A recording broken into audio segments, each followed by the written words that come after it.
Sabi ni Jesus, mag-ibigan kayo. Mahal ko kayo, at dahil mahal ko kayo, kayo naman magmahalan. Inibig ko kayo, mag-ibigan naman kayo.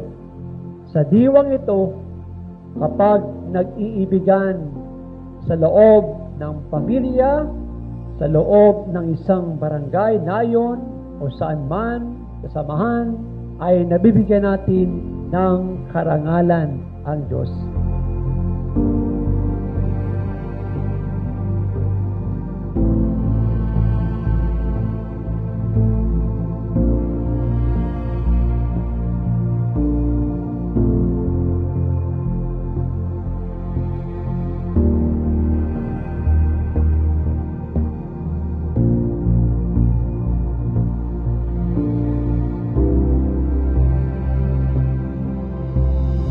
Sa bagong langit, sa bagong lupa, wala nang problema, wala nang iyakan, wala nang mga dalaim, walang sakit, walang hirap, kundi ay kaluwalhatian.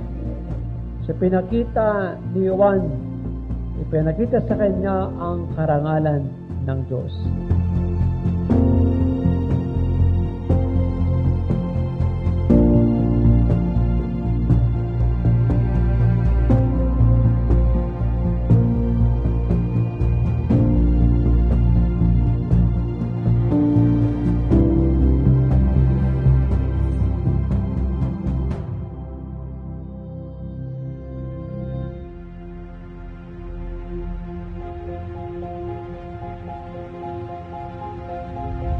So ganitong diwa na tayo ay nagsumasama sa mga Flores de Mayo, Reyna, Santa Cruzan, nawa ito'y magpabago sa atin ng buhay. Hindi lamang ito ay pagpaparami ng make-up, pagandahan ng damit, ay ito ay pagbibigay ng karangalan sa Diyos.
Si Maria ay nakinig, sumunod sa Diyos. Kaya naman, buong buo ang karangalan ni Maria dahil sa kanyang pagkamasunurin. Amen.